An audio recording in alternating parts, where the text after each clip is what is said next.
All right, guys, so we had some breaking news and update for you that we wanted to bring to you this morning.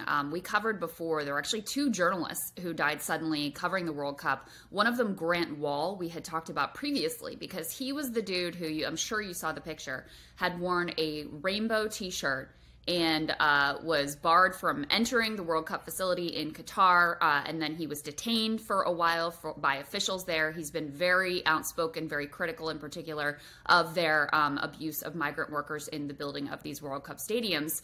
And so it captured a lot of attention, including from us, when he died out of nowhere, relatively young guy. I think he's like, in his 40s or 50s. His brother, who is gay and is the reason why Grant was wearing that shirt and taking that stand, had come out and said that he suspected foul play. Of course, this, again, raised even more questions, although he had then sort of quickly backed off of those claims. Well, we now have an official autopsy, and his wife is revealing this morning what we know about his actual cause of death.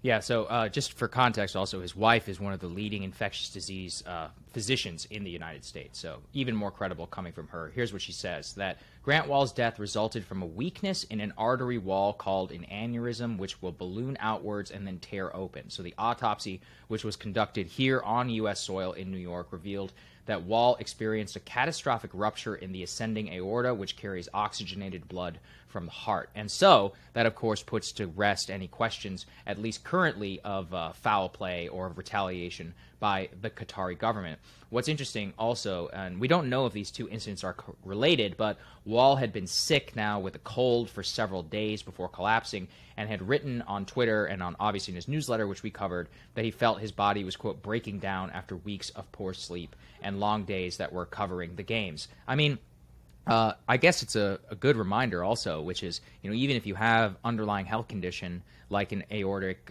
rupture or a weak aorta, I believe that's what it is, something that's been building up over years. That's what his wife was saying. If you put your body in intense stress, in sickness and all that, it can trigger, an even more adverse event. It is really sad. He's only 49 years old. He's actually quite a healthy man from all accounts. And part of the reason why his brother was so stunned is because he was a young man, relatively quite fit, didn't at least appear to have underlying health conditions and others. But it's one of those where apparently as the aneurysm grows, it could have accentuated some of those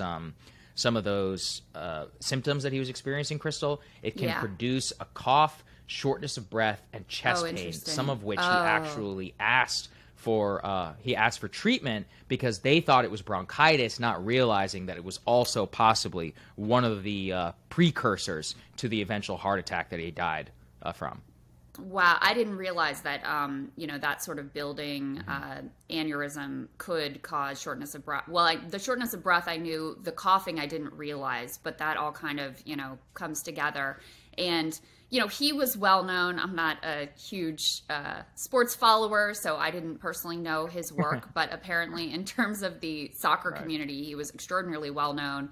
Soccer journalist. Before that, he'd been very well known as a college basketball writer and written for Sports Illustrated. We talked here about one of his final posts on Substack, which was just a scathing indictment of the Qatari government and their treatment and lack of care for migrant workers, which has continued into the World Cup and has been a really important backstory. Of course, this also comes amidst it's not even allegations, reality that Qatar is hosting this event because they effectively bribed the relevant authorities at FIFA in order to be able to get these games on their soil. So there's been a lot of controversy around these games, the policies, the last-minute decision to pull alcohol, the fact that you've had thousands of these migrant workers die in building these stadiums, the treatment of them in general. So, again, that's why this death, on top of just any time an American journalist sort of in the prime of their career suddenly dies, that's going to catch a lot of attention. But that was the context within which this really raised a lot of eyebrows. And then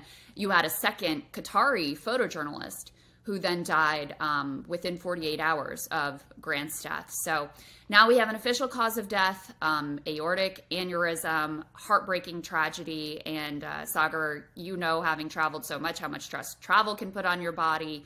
Then he's in this very stressful situation, at odds with the Qatari government, getting a lot of scrutiny there, a lot of stress, talking about a lack of sleep, talking about how much he had pushed his body to the limit.